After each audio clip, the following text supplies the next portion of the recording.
ചിലർ മൂന്നാമത്തേത്, ചിലർ നാലാമത്തേത്. 4 താഴ്വരെ ക്രോസ് ചെയ്യുന്നവര് ആലയത്തിലെത്തും. ഇന്നെന്റെ മെസ്സേജിന്റെ പ്രധാനമായ ലക്ഷ്യം പാടുന്നതും പ്രസംഗിക്കുന്നതും ആരാധിക്കുന്നതും എല്ലാം നല്ലത് തന്നെ. നമ്മളെല്ലാവരും ആലയത്തിലെത്തണം. ഇടയ്ക്ക് തട്ടിപ്പോകും. ഒരിക്കല് ഈ മോശ മരിച്ച നെബോ പർവ്വതത്തിന്റെ അടിവാരത്തിൽ ജോർദാൻ രാജകൊട്ടാരത്തിലെ ഒരു ജോലിക്കാരൻ, സരസൻ എന്ന് പറയുന്ന ഒരു ചെറുപ്പക്കാരൻ, അയാളുടെ ബെൻസ് കാറിൽ എന്നെ ഈ ഇതിൻ്റെ താഴ്വരയിൽ കൊണ്ടുപോയി. എനിക്ക് അവിടെ ചില സ്നാനശുശ്രൂഷയൊക്കെ നടത്താനുണ്ടായിരുന്നു. ആ സമയത്തും ഈ സഹോദരനാണ് എന്നെ സഹായിച്ചത്. എല്ലാവരും ഈ നെബോ പർവ്വതത്തിൽ വന്ന് മോശ ഇസ്രായേൽ ദേശം കണ്ട സ്ഥലം കണ്ടാണ് ടൂറിസ്റ്റുകൾ പോകാറ്. താഴ്വരയിൽ ആരും പോകാറില്ല. എനിക്കങ്ങനെ ഭാഗ്യമുണ്ട്. ഞാനങ്ങനെ പോകുമ്പോൾ എൻ്റെ ശരീരം ഒരു മരവിച്ച നിലയിലേക്ക് മാറി. അതൊരു പുണ്യസ്ഥലമാണ്, അങ്ങനൊന്നുമല്ല, ആ ഫീലിങ്ങൊന്നുമല്ല. മോശയെക്കുറിച്ചുള്ള ചിന്തകളൊക്കെ മനസ്സിൽ ഇങ്ങനെ വരികയാണ്. അപ്പം ഞാൻ ഓർക്കുകയാണ്, മോശയെപ്പോലെ സൗമ്യനായ ഒരു മനുഷ്യൻ ആരുമില്ല. ദൈവത്തെ മുഖാമുഖമായി കണ്ട മനുഷ്യൻ, ദൈവത്തിൻ്റെ കൽപ്പനകൾ, ആ ചൂട് കൽപ്പനകൾ സ്വന്തം കൈകൊണ്ട് വാങ്ങിയാണ് ഒരു ജനപദത്തെ മുഴുവൻ ഒരു രാത്രി 10-60 ലക്ഷം ജനങ്ങളെ, കുഞ്ഞുങ്ങൾ ഉൾപ്പെടെ കൊണ്ടുവന്നൊരു മനുഷ്യൻ. ഇതൊന്നും ഹിസ്റ്ററിയിൽ ഇതുപോലെ ഒരാളെ നമുക്ക് കണ്ടെത്താനായിട്ട് കഴിയില്ല. അത്ര ഭക്തനായ മനുഷ്യൻ. പക്ഷെ അദ്ദേഹത്തോട് ദൈവം പറഞ്ഞു, നീ വേണമെങ്കിൽ നീ പ്രസംഗിച്ച സ്ഥലം ഒന്ന് കണ്ടു. നീ പ്രസംഗിച്ച സ്ഥലത്തെക്കുറിച്ച് കേട്ട ഈ ജനങ്ങൾ അവിടോട്ട് പൊക്കോട്ടെ, നീ ഇപ്പോൾ പോകണം. കാരണം നീ എൻ്റെ കൽപ്പനകൾ ചിലത് ലംഘിച്ചു. ഇതെൻ്റെ ഓർമ്മയിൽ വന്നപ്പോൾ എനിക്കൊന്ന് പേടിയായി. ഞാൻ എന്നെ ഓർക്കുകയാണ്, പ്രസംഗിക്കുന്നവരെല്ലാം സംഘത്തിൽ പോകുമെന്ന് പറഞ്ഞിരുന്നെങ്കിൽ ഞാൻ നിശ്ചയമായിട്ടും പോകും. 50 വർഷമായിട്ട് പ്രസംഗിക്കാൻ. അങ്ങനെ ഈ പുസ്തകത്തിനകത്തില്ല. പാസ്റ്റർമാരെല്ലാം സംഘത്തിൽ പോകുന്നുണ്ടെങ്കിൽ ഞാൻ നിശ്ചയമായിട്ട് പോകും. 40-45 വർഷം ഞാൻ ഇടയശുശ്രൂഷ ചെയ്ത ആളാണ്. അത് ഈ പുസ്തകത്തിനെത്തില്ല. മോശയാണെങ്കിലും ശലോമോനാണെങ്കിലും, ശലോമോൻ ദേവാലയത്തിൽ ഒന്ന് കയറി അടുത്ത ദേവാലയത്തിൽ കാണുകയാണ്. ആരാണെങ്കിലും പ്രമാണം ലംഘിച്ച ആലയം കണിയാണ്. ആ ഒരു ഭയം എന്നെ ബാധിച്ചപ്പോൾ AK-47 ഗണ്ണ് വെച്ചൊരു അറബി ആകാശത്തിലോട്ട് ഒരു വെടിവെച്ചിട്ട് എൻ്റെയും സരസൻ്റെയും ചങ്കിൻ്റെ നേരെ ഇങ്ങനെ കൊണ്ടാളിക്കൊണ്ട് ഞങ്ങളെ ഗൺ പോയിന്റ് നിർത്തി ഇങ്ങനെ വരികയാണ്. എനിക്കാണെങ്കിൽ ഭയങ്കര ധൈര്യമുള്ള ആളാണ്. എൻ്റെ ധൈര്യത്തിൻ്റെ ഒരു കാര്യം ഞാൻ പറയാം. വണ്ടിയെ പോകുമ്പോഴേ ചില പട്ടി വഴിയെന്ന് പറഞ്ഞു. അപ്പം ഞാൻ സീറ്റിൽ ചാടും പേടിച്ച്. പട്ടി വഴിയിലാണ് നിൽക്കുന്നത്, നമ്മൾ വണ്ടിക്കകത്താണ്. പട്ടി ഒരിക്കലും നമ്മളെ കടിക്കുകയില്ലെന്ന് അറിയാമെങ്കിൽ പോലും പട്ടി കുറയ്ക്കുമ്പോൾ പേടിക്കും. പക്ഷെ എനിക്ക് അന്ന് പേടിയൊന്നും വന്നില്ല. കാരണം ഞാൻ ഇത് ചിന്തിച്ചിരിക്കുക. ഒരു വാക്യം എൻ്റെ മനസ്സിലേക്ക് ഓടി വന്നു. മത്തായിയുടെ സുവിശേഷം 7-ാം അധ്യായത്തിൻ്റെ 23, 21, 22, 23 ആ വാക്യങ്ങളാണ്. എന്നോട് കർത്താവേ കർത്താവേ എന്ന് പറയുന്ന ഏവനുമല്ല, എൻ്റെ പിതാവിൻ്റെ ഇഷ്ടം ചെയ്യുന്നവനാണ് സ്വർഗ്ഗരാജ്യത്തിൽ കടക്കുന്നത്. അന്നാളിൽ പലരും വന്ന് കർത്താവേ ഞങ്ങൾ നിന്റെ നാമത്തിൽ പ്രവചിച്ചു, ഭൂതങ്ങളെ പുറത്താക്കി എന്ന് പറയും. ഞാൻ നിങ്ങളെ ഒരു നാളും അറിയത്തില്ല എന്ന് ഞാൻ തീർത്തു പറയും എന്ന് യേശു പറഞ്ഞ വചനവും കൂടെ, മറ്റേ മോശയുടെ കാര്യം പഴനിയുമാണ്. ഇതും കൂടെ എന്റെ മനസ്സിൽ കയറും. എനിക്ക് അറബി അറിഞ്ഞുകൂടാ. സരസൻ പിന്നെ അദ്ദേഹത്തോട് പറഞ്ഞു താൻ രാജകൊട്ടാരത്തിൽ ജോലി ചെയ്യുന്ന ആളാണെന്നൊക്കെ പറഞ്ഞു കാണും. എന്തോ ഞാൻ ഇതുവരെയും സരസനോട് ചോദിച്ചില്ല, ഇയാൾ എന്തിനായി ഈ തോക്കും കൊണ്ട് വന്നത് എന്താ ചോദിച്ച് ഞാൻ ഇതുവരെയും ചോദിച്ചിട്ടില്ല. അതൊന്നും എൻ്റെ വിഷയമായിരുന്നില്ല. എൻ്റെ വിഷയം ഇതായിരുന്നു. നമുക്ക് ആലയത്തിൽ പോകണം, പച്ചപ്പുല്ല് തിന്നോ വെള്ളം കുടിച്ചോ അതല്ല, എല്ലാം ഇതിനു വേണ്ടിയാണ്, ഇതിനു വേണ്ടി ആയിരിക്കണം. അപ്പൊ അതിനുവേണ്ടി ആലയത്തിൽ പോകാൻ നമ്പർ 1 ദൈവം യേശു ആരാകണം? ഇടയനാകണം. എല്ലാവരും ശ്രദ്ധിച്ചു കേൾക്കണേ. ക്രിസ്തീയ മാതാപിതാക്കളാൽ ജനിച്ചവർ പ്രത്യേകിച്ച്, പെന്തക്കോസ്തിൽ ജനിച്ച കുഞ്ഞുങ്ങൾ പ്രത്യേകിച്ച് ശ്രദ്ധിക്കണം. എൻ്റെ പിതാവിൻ്റെ ദൈവം, മാതാവിൻ്റെ ദൈവം, എൻ്റെ വല്യപ്പച്ചൻ്റെ ദൈവം, ഇബ്രാഹിമിന്റെ ദൈവം, ഇസ്ഹാക്കിന്റെ ദൈവം, യാക്കോബിന്റെ ദൈവം എന്ന് പറയുന്ന ഒന്നും തെറ്റല്ല. അത് അഭിമാനകരമാണ്, അതിന് സ്വന്തം ചെയ്യുന്നു. പക്ഷെ അതുകൊണ്ട് സ്വർഗത്തിൽ പോവുകയല്ല. യേശു എൻ്റെ ഇടയനാണെന്ന് പറയുവാൻ വ്യക്തിപരമായൊരു ബന്ധമുണ്ടായിരുന്നു. അതാണ് ഈ ആലയത്തിൽ പോകാനുള്ള ഒന്നാമത്തെ നിയമം. എൻ്റെ ഇടയൻ. ആമേൻ ആമേൻ. ഞാൻ നിന്നോട് പറയുന്നു, പുതിയതായി ജനിച്ചില്ലെങ്കിൽ ദൈവരാജ്യം കാണാൻ ആർക്കും കഴിയില്ല. ഇത് ബൈബിൾ പഠിപ്പിക്കുന്ന നീക്കോദിമോസ് ആണെങ്കിലും, യേശുവിന്റെ അടുക്കൽ വന്ന നീക്കോദിമോസ് ആണെങ്കിലും, സന്നിധിയിൽ സംഘത്തിലെ നീക്കോദിമോസ് ആണെങ്കിലും, വീണ്ടും ജനിച്ചില്ലെങ്കിൽ ദൈവരാജ്യം കാണാൻ ആർക്കും കഴിയുകയില്ല. അതുകൊണ്ട് കർത്താവുമായി ഒരു പേഴ്സണൽ ബന്ധം ഉണ്ടായിരിക്കണം ഈ ആലയത്തിൽ പോകാൻ. അപ്പൻ്റെ മറിയാമ്മയുടെയും ചാക്കോച്ചൻ്റെയും മകൻ തോമാച്ചൻ, യേശുവിനെ സ്വീകരിക്കുന്നവരെ തോമാച്ചൻ, ഇവർ രണ്ടുപേരും 2 ആടുകളുമാണ്. തോമാച്ചൻ യേശുവിനെ സ്വീകരിച്ചാൽ 3 ആടാകും. ആടിന് മാത്രമേ ആലയമുള്ളൂ. 2, ഈ ആട് ആലയത്തിൽ ചെല്ലാൻ വരെ ഞാൻ പറഞ്ഞല്ലോ താഴ്വരയുണ്ട്. അത് ഞാൻ വിശദീകരിക്കുന്നുണ്ട്, ഞാൻ അധികം സമയം എടുക്കുകയില്ല. ഈ താഴ്വരയിൽ ക്ഷീണിച്ചു പോകാതിരിക്കാൻ അവൻ പുല്ല് നൽകും. എങ്ങനെ പുല്ലാണ് നൽകുന്നത്? പച്ചപ്പുല്ല്. കച്ചിത്തുറുമൊക്കെ ഉണ്ടായിരുന്നു ഞങ്ങൾക്ക്. അവൻ മഴക്കാലത്തൊക്കെ ഈ ഉണക്കപ്പുല്ലാണ് ഇതിങ്ങനെ വലിച്ചു വെച്ച് കൊടുക്കുന്നത്. അത് തെറ്റൊന്നുമല്ല. എന്നാലും ഇടയിൽ പച്ചപ്പുല്ലാണ് നല്ലത്. അപ്പോൾ വർഷങ്ങൾക്ക് മുമ്പ് എഴുതിയ പ്രസംഗക്കുറിപ്പൊക്കെ ഉപയോഗിച്ചു. എങ്കിലും അത് കിളിപ്പിച്ചിട്ട് വേണം, പച്ചയായിട്ട് വേണം കൊടുക്കാനായിട്ട്. ഒന്ന് സ്വന്തം ചെയ്താൽ അത് വെറുതെ വലിച്ച കൊടുക്കരുത്. അപ്പൊ ഇടയിൽ കൊടുക്കുന്നത് പച്ചപ്പുല്ല. നിങ്ങൾ നോക്കി, ഒരു ചുവന്ന പശു പച്ചപ്പുല്ല് നൽകി തിന്ന് വെളുത്ത പാല് കൊടുക്കുന്നു. അത്ഭുതമല്ലേ? അതെങ്ങനെയാണ് സംഭവിക്കുന്നത്? ഈ തിന്ന പുല്ല് ഇതായവർ അതിന് ചുളിത്ത കട്ട് എന്നാണ് പറയുന്നത്. അങ്ങനെയാണ് അത് ദഹിച്ച് അത് അമീനാമ്ലങ്ങളായി ഇതിന് പ്രവർത്തനങ്ങളുണ്ടായി അതിൻ്റെ ഹോർമോണുകൾ വർക്കൊക്കെ ചെയ്ത് അതിൽ പാലുണ്ടാകുന്നത്. മായമില്ലാത്ത വചനമെന്ന പാല് കുടിക്കാൻ ദൈവം എത്തിച്ചിരിക്കുകയാണ്. ഇത് 66 പുൽമേടുകളാണ് ഈ ബൈബിൾ. ഇവിടെ മുഴുവൻ കയറി ഇറങ്ങി ധ്യാനിക്കണം, അത് പാലാക്കി എടുക്കണം, മറ്റുള്ളവർക്ക് കൊടുക്കുവാൻ തക്കവണ്ണം ഇടയാണ്. അതിനാദ്യം എന്ത് ചെയ്യണം? പച്ചപ്പുല്ല് തിന്നണം. 2, സ്വസ്ഥതയുള്ള വെള്ളം, പരിശുദ്ധാത്മാവിനെ പ്രാപിക്കണം. എന്തിനാണെന്നറിയാമോ? താഴ്വര നോക്കിയോ, അതിങ്ങനെയാണ് പറയുന്നത്, ആ യഹോവയുടെ ഇടയനാകുന്നു, എനിക്ക് മുട്ടുണ്ടാകുകയില്ല, പച്ചയായ ഉൾപ്പുറങ്ങളിൽ അവൻ എന്നെ കിടത്തുന്നു, സ്വസ്ഥതയുള്ള വെള്ളത്തിന്റെ അരിയത്തിലേക്ക് അവൻ എന്നെ നയിക്കുന്നു. അടുത്തത്,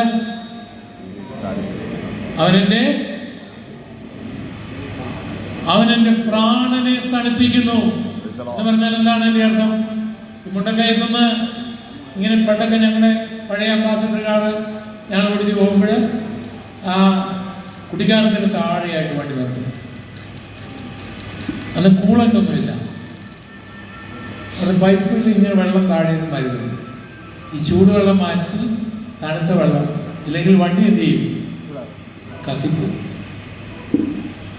അപ്പൊ പ്രാണൻ തണുത്തില്ലെങ്കിൽ ആലയത്തിൽ ചെല്ലുകയെന്ന് മാത്രമല്ല, വഴിക്ക് വെച്ച് കത്തിപ്പോവും. എവിടെയാണ് പ്രാണൻ? എന്താണ് പ്രാണൻ? മനുഷ്യന് 3 ഘടകങ്ങളുണ്ട്: ശരീരം, ജീവൻ അഥവാ പ്രാണൻ, ആത്മാവ്. ശരീരത്തെ ചലിപ്പിക്കുന്ന ചാലക ശക്തിയാണ് പ്രാണൻ. പ്രാണൻ രക്തത്തിലാണ് ജീവൻ. ആ രക്തം ഇങ്ങനെ റൊട്ടേറ്റ് ചെയ്യുന്നത് കൊണ്ടാണ് ഇതൊരു കൂളിംഗ് സിസ്റ്റമാണ്. പ്രാണനാണ്.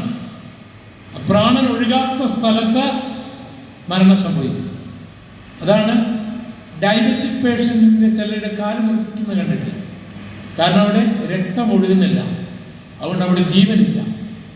ഒരു മെഡിക്കേഷനും ഇനി വിജയിക്കുകയില്ല ജീവനില്ലാത്തതുകൊണ്ട്. അതുകൊണ്ടാണ് ഡോക്ടർമാർ മുറിച്ച് കളയുന്നത്. അപ്പൊ രക്തം ഒഴുകാത്തിടത്തൊന്നും എന്തില്ല? ജീവനില്ല. ജീവൻ രക്തത്തിലാണ്. രക്തമല്ല ജീവൻ, പക്ഷെ രക്തത്തിലാണ് ജീവൻ. ആ പ്രാണൻ ചൂടായ രക്തം ചൂടാകും. രക്തം ചൂടായ സകല അവയവങ്ങളും ചൂടാകും. സകല അവയവങ്ങളും ചൂടായാൽ ചിലപ്പോൾ കത്തും, അല്ലെങ്കിൽ അബ്നോർമലായിട്ട് ഫങ്ഷൻ ചെയ്യാൻ തുടങ്ങും. എല്ലാ ഈ ഓർഗൻ ഉൾപ്പെടെ എല്ലാ ഇലക്ട്രോണിക് ഏത് സിസ്റ്റത്തിനും ഒരു കൂളിംഗ് സിസ്റ്റമാണ്. അതിലേക്ക് ചൂടായി കത്തിപ്പോകും. അപ്പൊ പ്രാണൻ ചൂടാകുന്നതുകൊണ്ടാണ് ചിലർ ആത്മഹത്യ ചെയ്യുന്നത്, ചിലർ കൊലപാതകന്മാരാകുന്നത്, ചിലർ മാനസിക രോഗികളാകുന്നു, ചിലരുടെ വെയിനുകൾ പൊട്ടി ശരീരം തളർന്നു പോകുന്നതും പ്രാണൻ ചൂടാകുന്ന പ്രശ്നങ്ങൾ ഉണ്ടാകുന്നത് കൊണ്ടാണ്. 90%.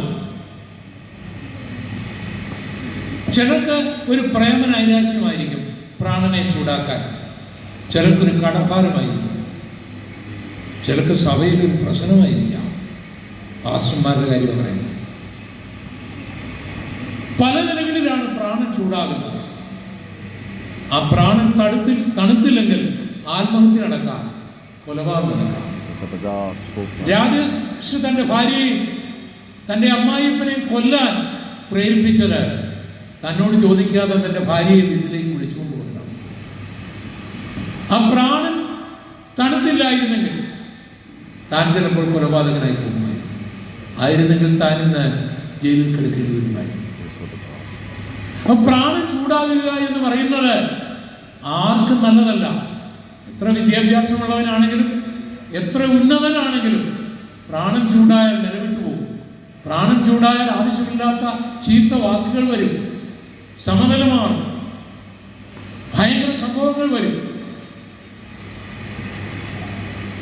എനിക്ക് നിങ്ങൾക്കും പ്രാണൻ ചൂടാകാതിരുന്നിട്ടല്ല നമ്മളാരും ആത്മഹത്യ ചെയ്യാതിരുന്നതും, കൊലപാതകന്മാരാകാതിരുന്നതും, മാനസിക രോഗികളാകാതിരുന്നതിനും ഒക്കെ രഹസ്യം പ്രാണൻ ചൂടാകുന്ന പ്രശ്നങ്ങളൊക്കെ ഉണ്ടായിട്ടുണ്ട്. പക്ഷേ ആ പ്രാണൻ ചൂടായപ്പോഴെല്ലാം തണുപ്പിക്കാൻ ഒരു ഇടയൻ കൂടെ ഉണ്ടായിരുന്നു. കരമടിച്ചൊന്ന് ദൈവത്തെ സ്തുതിച്ചാട്ടെ, ഒന്നുകൂടെ ശക്തമായി ദൈവത്തെ ആരാധിച്ചാട്ടെ. നീ ഇന്ന് ജീവനോടിരിക്കുന്നതും, നീ ഇന്ന് ശുശ്രൂഷയിലായിരിക്കുന്നതും, ഇതെല്ലാം വലിച്ചെറിഞ്ഞിട്ട് ഓടിപ്പോകാതിരുന്നതിന്റെ രഹസ്യം, അങ്ങനെയുള്ള ചിന്തകൾ നിന്റെ മനസ്സിൽ വന്നപ്പോൾ തണുപ്പിക്കാനിടയൻ അടുത്തു വന്ന് മകനെ മകളെ വിളിച്ച് ആശ്വസിപ്പിച്ചത് കൊണ്ടാണ്. ആരുടെയെങ്കിലും പ്രാണൻ ചൂടാകുന്നെങ്കിൽ അതിനുള്ള മരുന്ന് സൈക്കോളജിസ്റ്റുകളുടെ കയ്യിലില്ല, മെഡിക്കൽ സ്റ്റോറിലില്ല, കൗൺസിലേഴ്സിന്റെ കയ്യിലില്ല. എന്നാൽ ഈ നല്ല ഇടയന്റെ കയ്യിലുണ്ട്. അവനെ ചേർത്ത് പിടിച്ചാൽ നിന്റെ ഏത് പ്രശ്നത്തിന്റെയും സാന്നിധ്യത്തിൽ അവൻ നിന്റെ ഹൃദയത്തെ, നിന്റെ മനസ്സിനെ തണുപ്പിച്ച് ധൈര്യപ്പെടുത്തിക്കൊണ്ടേയിരിക്കും. അതാണ് ഒന്നാമത്തെ താഴ്വര. രണ്ടാമത്തെ താഴ്വര മരണത്തിന്റെ താഴ്വരയാണ്. മരണത്തിന്റെ താഴ്വരയിലൂടെ ഞാൻ കടന്നുപോയാൽ ഒരു അനർത്ഥവും ഭയപ്പെടുകയില്ല. നീ എന്നോടുകൂടി ഇരിക്കുന്നുവല്ലോ, നിന്റെ വടിയും കോലും നിന്നെ ആശ്രയിക്കും. അത് ഇംഗ്ലീഷ് ബൈബിളിൽ ആ വാക്യം അങ്ങനല്ല. ആ വാക്യം ഇങ്ങനെയാണ്: though I walk through the valley of the shadow of death എന്നാണ്.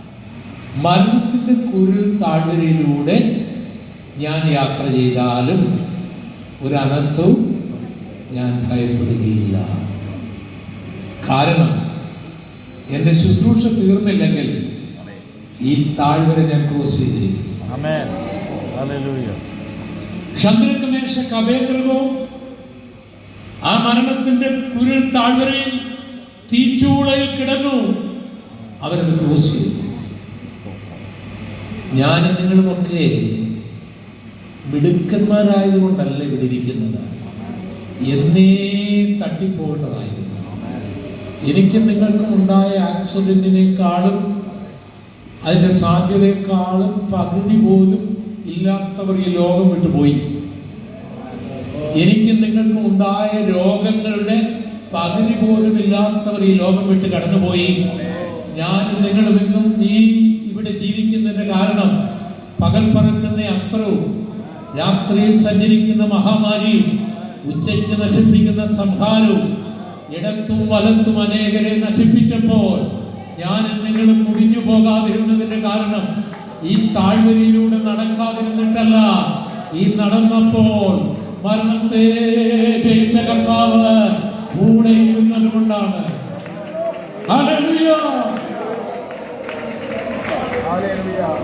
എന്തിനാണ്? ആലയത്തിൽ കൊണ്ടിരുന്ന കറങ്ങി നടക്കാനല്ല.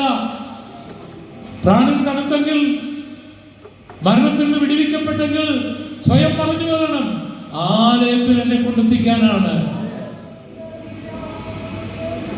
മൂന്നാമത്തെ എന്താണ്? ശത്രുക്കളുടെ മുമ്പിൽ മേശ ഒരുക്കുന്നു. അപ്പം ഈ ആടിനെ ഇടയൻ എവിടെ കൊണ്ടിട്ടു? ശത്രുവിന്റെ മുൻപിൽ കൊണ്ടുപോയി. ഇടയനുള്ളത് കൊണ്ട് ശത്രു ഉണ്ടാവുകയും ചിന്തിക്കരുത്. അതൊരു ട്രെയിനിങ് ആണ്. ശത്രുവിന്റെ മുമ്പിൽ ഇടുമ്പോഴാണ് നമ്മൾ ആരാണെന്ന് മനസ്സിലാക്കുക. ഒരിക്കലും ഒരു സുവിശേഷ വിരോധി അയാൾ ഉദ്ദേശമാരെ കാണുമ്പോഴേ അയാൾക്ക് വെറുപ്പാണ്. അപ്പം ഞങ്ങളിങ്ങനെ ഒരു കടയിൽ ഇത് സംസാരിക്കാം. ഞാനൊന്ന് പറയുമ്പോൾ ആൾ ചീത്ത പറയാനേ ഐശ്വര്യ. പ്രത്യേകിച്ച് ഞാൻ ഈ കൃപയിലേക്ക് വന്നതുകൊണ്ട് എൻ്റെ പഴയ മതത്തിലുള്ള ഒരാളാണ് അദ്ദേഹം. അപ്പോൾ അയാൾക്ക് ചീത്ത പറയാണ്, പരസ്യമായിട്ട് പറയും. അപ്പം ഞാൻ തിരിച്ചുകൊണ്ട് സുവിശേഷം പറയാം. എനിക്കറിയാം ഈ ചീത്ത നമ്മൾ സ്കൂളിലും കോളേജിലും പഠിക്കുന്നതല്ല. അതുകൊണ്ട് ഒരുത്തനും 5 മിനിറ്റിൽ കൂടുതൽ ചീത്ത പറയാൻ പറ്റില്ല. പറയുന്നെങ്കിലും പറയുന്നത് തന്നെ ആവർത്തിച്ചുകൊണ്ടിരിക്കണം. നമ്മൾ പ്രസംഗിക്കുന്ന പോലെ അവർ പ്രസംഗിക്കാൻ പറ്റില്ല. കാരണം ഇത് പഠിച്ചതല്ലല്ലോ. 4-5 ചീത്തയെ ഇവന് കൂടുതൽ അറിയത്തുള്ളൂ. എത്ര വലിയ ചീത്തക്കാരൻ അത്, അല്ലെങ്കിൽ 10 ചീത്ത അതിങ്ങനെ കൂടുതൽ പറഞ്ഞുകൊണ്ടിപ്പോൾ തിരിച്ചു പറഞ്ഞു. അതുകൊണ്ട് ഇവൻ തോക്കുമെന്ന് എനിക്കറിയാം. ആരെ ചീത്ത പറയുന്നത്? എനിക്ക് മണിക്കൂർ പറഞ്ഞാലും തീരാത്ത സംഗതി എന്ന് കേട്ടിട്ടുണ്ട്. അവസാനം ആൾ തോറ്റു. അയാൾക്ക് പിന്നെ പറയാൻ ഒന്നുമില്ല. അപ്പൊ അയാൾ എന്നോട് ചോദിച്ചു, എന്തോ തൻ്റെ തൊലി ഇത്രമാത്രം കട്ടിയുള്ളതാണെന്ന് ഞാൻ അറിഞ്ഞില്ലെന്ന്. ഇന്ന് അയാൾ എൻ്റെ സുഹൃത്താണ്. ശത്രുവിന്റെ മുൻപിൽ നിൽക്കുമ്പോഴാണ് നമ്മൾ ആരാണെന്ന് അറിയുന്നത്. അല്ല, സ്തോത്രം പറയുന്നവരുടെ മുമ്പിലും ആരാധിക്കുന്നവരുടെ മുമ്പിലും അല്ല നമ്മൾ ആത്മീകരാണ്. നമ്മളെ ചീത്ത പറയുന്നതിന് മുൻപിലും അടിക്കുന്നവന്റെ മുൻപിലും നമ്മൾ ആരാണെന്ന് ഗ്രഹിക്കപ്പെടണമെങ്കിൽ ശത്രുവിന്റെ മുൻപിൽ കൊണ്ടുവരണം. നമ്മൾ എന്ത് ചെയ്യുന്നറിയാമോ? ശത്രു എവിടുന്നെങ്കിലും ഒന്ന് അനങ്ങിക്കഴിഞ്ഞാൽ നമ്മൾ ഉപവസിച്ച് അവനെ അടച്ച് മടക്കി പൊടിച്ച് പറപ്പിച്ച് കളയും. പക്ഷെ ആ കൂട്ടത്തിൽ നമ്മുടെ മേശയും പറന്നു പോകും. മനസ്സിലായില്ല? ശത്രുവിന്റെ മുൻപിലാണ് കർത്താവ് മേശ ഒരുക്കുന്നത്. ശത്രുവില്ലാത്തവൻ എന്തിനാ മേശ? ആ യോസഫിനെ പോലെ പദവിയിലാകാൻ പലതും കൊതിയ. പക്ഷെ ഒരു പൊത്തിപ്പേറും ഒരു ഭാര്യയില്ലാതെ യോസഫിനത് കിട്ടുകയില്ല. അപ്പം നിങ്ങൾ പലരും ഉപസിച്ച് നിങ്ങളുടെ ഒത്തിരി മേശ നഷ്ടമാക്കിയവരാണ്. ശത്രു പഠിച്ചു പോയി നല്ലതാണ്. എന്നാൽ ബുദ്ധിയുള്ളവരാണെങ്കിൽ ഇപ്പം നിങ്ങൾ എപ്പോഴും നുണ പറയുകയും നിങ്ങൾക്ക് എഴുതുകയും നിങ്ങൾക്കെതിരായി എഴുതുകയൊക്കെ ചെയ്യുന്ന ആളാണെങ്കിൽ, നിങ്ങൾ ബുദ്ധിയുള്ള ആളാണെങ്കിൽ നിങ്ങൾ ഇങ്ങനെയാണ് ഇന്നും പ്രാർത്ഥിക്കുന്നത്: എൻ്റെ ദൈവമേ, ആ സഹോദരിയുടെ നാവിനൊരു ക്ഷീണവും വരാതെ ഇനിയും ബലം കൊടുക്കണം. കാരണം അവൾ പറയുന്ന ഓരോ നുണയ്ക്കും എനിക്ക് സ്വർഗത്തിൽ പ്രതിഫലമുണ്ട്. ഇത് തളർന്നു പോകാതിരിക്കാൻ കൃപ തരണം. ആ സഹോദരി എന്ന് പറഞ്ഞു പോയാൽ നമുക്ക് സ്വർഗത്തിൽ ചെല്ലുമ്പോൾ എന്നെ കിട്ടും, എന്തെങ്കിലും കിട്ടണ്ടേ? അതുകൊണ്ട് ആരെയൊക്കെ അടിക്കട്ടുന്നേ, ആരെയൊക്കെ ചീത്ത പറയട്ടെ, ശത്രുക്കൾ ഉണ്ടാകട്ടെ, കയ്യിലിരിപ്പ് കൊണ്ടുണ്ടാകരുത്. മറിയാമ്മയുടെ കോഴിക്കറിവില്ലല്ലോ. സഭായത്തിന് പോകാൻ ഒരുങ്ങി നിൽക്കുന്ന വെള്ളവസ്ത്രധാരിയായ ചിന്നമ്മയുടെ വീട്ടിൽ കയറി ബൈബിൾ താഴെ വെച്ചിട്ട് അവിടെ ഒരു വെട്ടുകത്തിയിരുന്നു ഒരൊറ്റയേറെ കൃത്യമായിട്ട് അതിൻ്റെ കാലെ കൊണ്ട് അത് ഒതുങ്ങി. ഇതവിടെ ചെന്ന് വീട്ടിലേക്ക് ചാടി ചെന്നപ്പോൾ ആ വീട്ടുകാർ രക്ഷിക്കപ്പെട്ടതല്ല. അവർക്കറിയാവുന്ന ആ പൂരപ്പാട്ട് മുഴുവനൊക്കെ പാടി. അപ്പോൾ നമ്മുടെ വാത്സല്യ സഹോദരി ബൈബിളും എടുത്ത് അന്ന് സഭായോഗത്തിന് വന്നത് എൻ്റെ കർത്താവിന് വേണ്ടി വളരെയധികം ചീത്തകൾ കേൾക്കാൻ എനിക്ക് ഭാഗ്യം. ഇങ്ങനെയുള്ള കള്ളസാക്ഷ്യത്തിൻ്റെ കാര്യമല്ല ഞാൻ പറഞ്ഞത്. യേശുവിന് വേണ്ടി എന്തെങ്കിലും അനുഭവിച്ചാൽ അതിന് പ്രതിഫലമുണ്ട്. ശത്രുക്കളുടെ മുൻപിലാണ് കർത്താവ് യേശു ഒരുക്കുന്നത്. ഇനി ഒരു താഴ്വരയും കൂടെ പറഞ്ഞ് ഞാനിന്ന് നിർത്താം. ഇല്ല, ഇപ്പം തന്നെ നിങ്ങളുടെ സമയം തീർന്നില്ലേ? ഇതിൽ തീർത്തുക. അവിടെ അതേ 5-ാം വാക്യമാണ്. ശത്രുക്കളുടെ മുൻപിൽ മേശ ഒരുക്കുന്നു, അവൻ്റെ തല എണ്ണ കൊണ്ട് അഭിഷേകം ചെയ്യും. തല എണ്ണ കൊണ്ട് അഭിഷേകം ചെയ്യുന്ന താഴ്വര. പ്രിയപ്പെട്ടവരെ, ഇതൊരു അന്ത്യകാലമാണ്. നമ്മുടെ കർത്താവ് വരാറ്. പരിശുദ്ധാത്മാവിന്റെ അഭിഷേകം കൂടാതെ നമുക്കൊന്നും സാധ്യമല്ല. ആത്മാക്കൾ രക്ഷിക്കപ്പെടണമോ, സ്നാനങ്ങൾ നടക്കണമോ, രോഗികൾ സൗഖ്യമാകണമോ, ഭൂതങ്ങൾ വിട്ടുപോകണമോ, പണ്ടത്തെ പോലെ ജനങ്ങൾ കൂട്ടമായി വരണമോ, പരിശുദ്ധാത്മാവിന്റെ ഒരു അഭിഷേകം വളരെ ശക്തമായിട്ട് നമ്മുടെ മധ്യത്തിൽ നടക്കണം. അതിന് അഭിഷേകം ചെയ്യുവാൻ കർത്താവ് ഇവിടെയുണ്ട്. യോഹന്നാൻ പറഞ്ഞു, ഞാൻ വെള്ളം കൊണ്ട് സ്നാനം കഴിപ്പിക്കുന്നു, എന്നാൽ എൻ്റെ പിന്നാലെ ഒരുവൻ വരുന്നുണ്ട്, അവൻ അഭിഷേകം ചെയ്യുന്ന കർത്താവാണ്. ആ കർത്താവിന് അഭിഷേകം പ്രാപിക്കണം. ഇനി ഞാനൊരു കാര്യം കൂടെ പറയട്ടെ. ഈ ആത്മാവ് വരുമ്പോൾ ഒരു ബഹളം ഉണ്ടാകും. എന്നാൽ ആ ബഹളത്തിന് അപ്പുറമായ ഒരു ആത്മപ്രവർത്തനത്തിനായിട്ട് നമ്മൾ പ്രാർത്ഥിക്കണം. പരിശുദ്ധാത്മാവ് ശരിക്കും വരുമ്പോൾ കണ്ണുനീരും കരച്ചിലും മാനസാന്തരവും കുറ്റബോധവും കർത്താവിന്റെ വേലയ്ക്കായി സമർപ്പിക്കപ്പെടുന്ന അനുഭവങ്ങളും ഭൂതങ്ങൾ വിട്ടുപോകുന്നതും ഒക്കെയാണ് പരിശുദ്ധാത്മാവ് വ്യാപരിക്കുമ്പോൾ ഉണ്ടാകുന്നത്. അങ്ങനെ ഒരു അഭിഷേകമാണ് നമുക്ക് ഈ നാളുകളിൽ ആവശ്യം.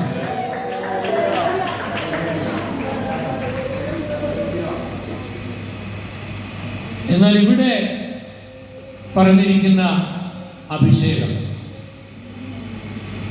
വേറെ അഭിഷേകം. ഈ ആടുകളെ മേയ്ക്കുന്ന ഇടയന്മാർ ആടുകളുമായിട്ട് ഇങ്ങനെ കാട്ടിലൊക്കെ പോകുമ്പോൾ പല പ്രശ്നങ്ങൾ അവിടെ നടക്കുന്ന കൂട്ടത്തിൽ ഒരു പരിപാടിയാണ് ഈ ആടുകൾ തമ്മിൽ ഇടിക്കുന്ന പരിപാടി. അത് ഈ കൊമ്പ് കിടക്കുമ്പോൾ ഉണ്ടാകുന്ന ഒരസുഖമാണ്. എല്ലാ ആടുകൾക്കും ഉണ്ട്. അത് ആദ്യം ആട് എന്നെ ചെയ്ത് ചോദിച്ചാൽ കയ്യാലയിലോ അതുപോലെ തന്നെ ഈ മരത്തിൻ്റെ വേരിലോ ഒക്കെ ഇടിക്കും. കിളുത്ത് വരുമ്പോഴുള്ള അസുഖമാണ്. കുറെ കൂടെ കഴിയുമ്പോൾ അടുത്ത ആടിനെ ഇടിക്കും. അപ്പം ചില ആടിൻ്റെ പരിപാടി ഇടിയാണ്, ചില ആടിൻ്റെ പരിപാടി ഇടി കൊള്ളുകയാണ്.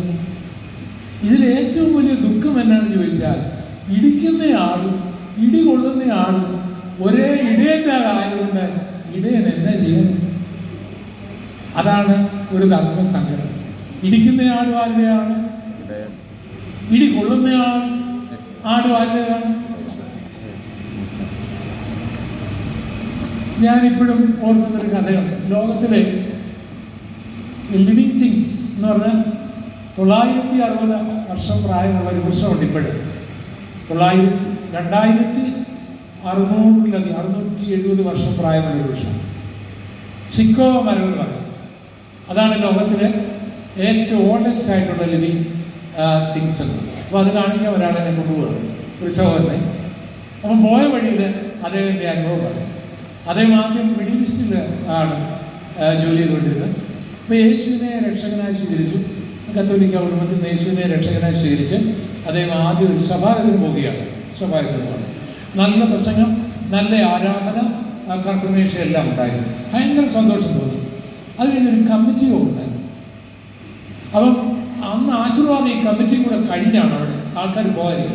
ആ കമ്മിറ്റി യോഗത്തിൽ ബൈബിളിൽ ഇല്ലാത്തതും നമ്മൾ ഇപ്പോൾ ആടിൻ്റെ കാര്യം പറഞ്ഞ പോലെ ഇടി ശുശ്രൂഷയും കൂടെ ഉണ്ടായിരുന്നു. അപ്പോൾ ഇവർ ഇടിക്കുന്ന കണ്ടപ്പോൾ ഈ സഹോദരന് എളുപ്പം അവിടുന്ന് ബൈബിൾ എടുത്തുകൊണ്ട് പുറത്തിയായി. അപ്പോൾ അവിടെ ഈ 2 മണിക്കൂർ 3 മണിക്കൂറൊക്കെ ആരാധനയ്ക്ക് അടുത്ത ടീം ഇങ്ങനെ വരും, അവരാണ്. അങ്ങനെ ഇദ്ദേഹം ഇറങ്ങി പോകുമ്പോൾ കാണുന്ന രംഗം, കതക് തുറന്നപ്പോൾ കാണുന്ന രംഗം, അവിടുത്തെ ഒരു പെണ്ണാണ്, ഒരു സഹോദരി ചെരുപ്പെടുത്തുകൊണ്ട് ഒരുത്തനിട്ട് അടി കൊടുത്തോണ്ടിരിക്കുകയാണ്. അപ്പോൾ പുള്ളിക്കാരൻ മനസ്സിലായി, ഇവിടെ ആണാട് മാത്രമല്ല പെണ്ണാട് ഇടിക്കുന്നു. അത് ഭയങ്കര അത്ഭുതമില്ലേ? ഇത് 2 ആരുടെയാണ്? എന്താ നിങ്ങൾ ആൾക്കാതെ പിണങ്ങി വരുന്നുണ്ട് അങ്ങനെ ഇരിക്കുന്നൊരു വല്ലവരും ഉണ്ടോ? ഉണ്ടെങ്കിൽ നിങ്ങളോടൊന്ന് ദൂതായിട്ട് എനിക്ക് പറഞ്ഞിട്ടില്ല.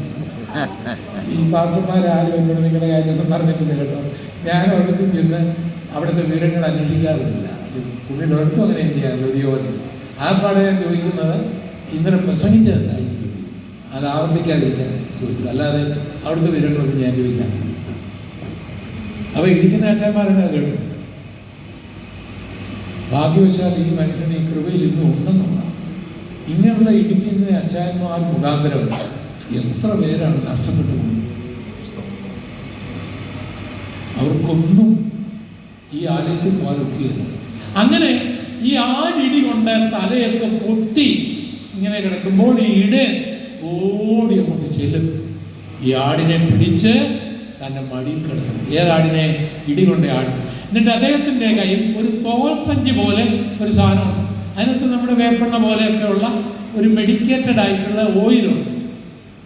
അത് ഈ ആടിന് മുറിവുണ്ടാകുമ്പോഴും ഈച്ച പിടിക്കാതിരിക്കാനും ഒക്കെ തലയിൽ ഒഴിക്കുന്നതാണ്. അതാണ് ഈ അഭിഷേകം എന്ന് ഇവിടെ എഴുതിയിരിക്കുന്നത്. എൻ്റെ തലയെ എണ്ണ കൊണ്ട് അഭിഷേകം ചെയ്യുമെന്ന് പറഞ്ഞിരിക്കുന്ന കാര്യം ഈ എണ്ണയാണ്.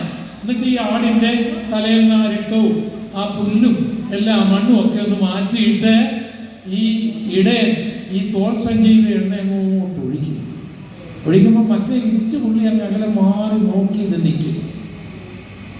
ആരാ? ഇടിച്ച പുള്ളി.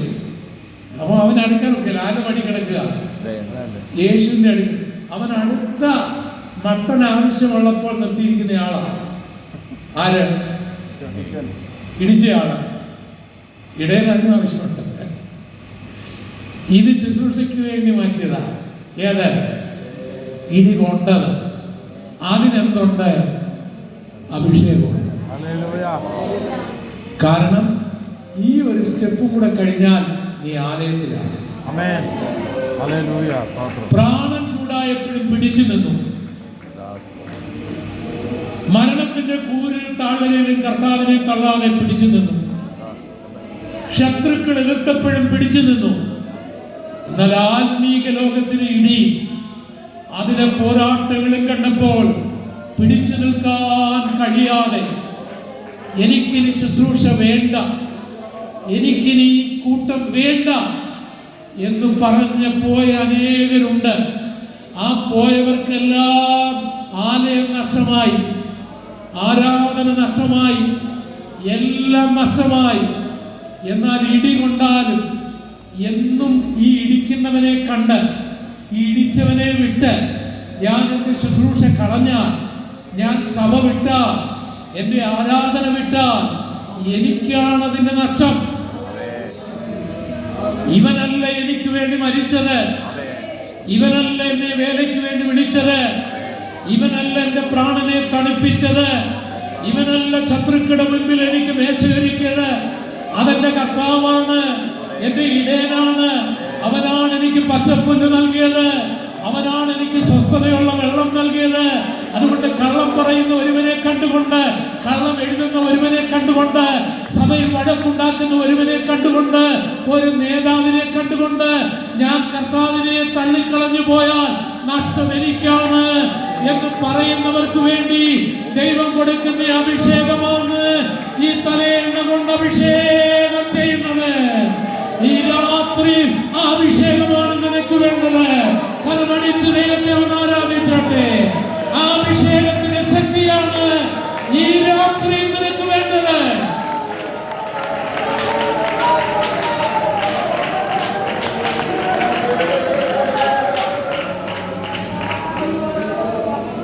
കർത്താവിന്റെ വേലയിലായിട്ട് ഞാൻ 50 വർഷം കഴിയുകയാണ്. അതിനൊരു സ്വോത്ര പ്രാർത്ഥന ഈ വരുന്ന 15-ാം തീയതി, ഈ വരുന്ന ശനിയാഴ്ച കൊച്ചറ ശാരദ ഹോളിൽ പകലും രാത്രി IPCയുടെ ബദേൽ ഗ്രൗണ്ടിലും നടത്തുകയാണ്. ഒറ്റ സ്റ്റെപ്പ്, 4ാമത്തെ സ്റ്റെപ്പിൽ വന്ന് നീ തള്ളിക്കളയരുത്. ആലയം തൊട്ടടുത്താണ്. അതാണ് നമ്മുടെ ഗോൾ. ദീർഘായുസോടെ കർത്താവിനെ നമ്മളെവിടെ ആരാധിക്കും. ഞാൻ വാക്കുകളെ ഇവിടെ ചുരുക്കുമ്പോൾ പരിശുദ്ധാത്മാവ് ഈ വചനങ്ങളിലൂടെ നിങ്ങളോട് ഇടപെട്ടെങ്കിൽ നിങ്ങളുടെ 2 കരം ഉയർത്തിപ്പിടിച്ച് ഞാൻ പ്രാർത്ഥിക്കുന്നു. 2 കരങ്ങളും ഉയർത്തിപ്പിടിച്ചിട്ട് നിങ്ങൾ ഒരു നിമിഷം എഴുന്നേറ്റാണ് പ്രാർത്ഥിക്കാൻ. കാലാകാലങ്ങളിൽ അവിടുന്ന് നിങ്ങളെ വിളിച്ചു, നിങ്ങളുടെ വേലയ്ക്കായി നിങ്ങളെ വിളിച്ചു, നിങ്ങളുടെ വചനം ഞങ്ങൾക്ക് നൽകി, നിങ്ങളുടെ ആത്മാവിനെ ഞങ്ങൾക്ക് നൽകി. ഞങ്ങളുടെ പ്രാണൻ ചൂടായപ്പോൾ അവിടുന്ന് ഞങ്ങളെ തണുപ്പിച്ചു, മരണത്തിന്റെ താഴ്വരയിൽ ഞങ്ങളെ വിടുവിച്ചു, ശത്രുക്കളുടെ മുൻപിൽ ഞങ്ങളെ മേശയൊരുക്കി. ഞങ്ങളുടെ മനസ്സ് തണുത്തു പോകുന്ന വേളയിൽ, മതി കർത്താവേ എന്ന് പറഞ്ഞ വേളയിൽ അവിടുത്തെ അഭിഷേകം തന്ന് ഞങ്ങളെ നിലനിർത്തി. ഇതെല്ലാം ആലയത്തിൽ എത്തേണ്ടതിന് വേണ്ടിയാണ്, ആ പുതിയ യെരൂശലേമിൽ എത്തേണ്ടതിന് വേണ്ടിയാണ്. ഈ ഓരോ താഴ്വരയിലും ഞങ്ങൾ കടന്നു പോകുവാൻ ഇടയാകരുത്. പ്രാണൻ ചൂടായി നിൽക്കുന്നവരെ കർത്താവ് ഇപ്പോൾ തണുപ്പിക്കണമേ കർത്താവേ. മരണത്തിന്റെ താഴ്വരയിലായിരിക്കുന്നവരെ കർത്താവ് ഇപ്പോൾ വിടുവിക്കണമേ കർത്താവേ. ശത്രുക്കളുടെ മുൻപിലായിരിക്കുന്നവർക്ക് ഒരു മേശ ഒരുക്കണമേ കർത്താവേ. കർത്താവേ, ആത്മീക ലോകത്തിലെ അനാത്മീകത കണ്ട് വേദനിക്കുന്ന മനസ്സുകൾക്ക് ഒരു അഭിഷേകം അയക്കണമേ കർത്താവേ. കരമടിച്ച് ദൈവത്തെ ആരാധിച്ചോട്ടെ. പരിശുദ്ധാത്മാവിനെ വ്യാപരിക്കുകയാണ്. രോഗികളിപ്പോൾ യേശുവിന്റെ നാമത്തിൽ സൗഖ്യമാകട്ടെ. അന്ധകാരത്തിന്റെ ശക്തികളിപ്പോൾ യേശുവിന്റെ നാമത്തിൽ വിടുവിക്കപ്പെടട്ടെ. ആത്മാക്കളെ തടയുന്ന ഇരുളുകളിപ്പോൾ യേശുവിന്റെ നാമത്തിൽ മാറിപ്പോകട്ടെ. ദൈവത്തിന്റെ അഭിഷേകന്മാർ ശക്തിയോടെ ബലത്തോടെ കർത്താവിന്റെ വേലയ്ക്കായിട്ട് ഇറങ്ങട്ടെ.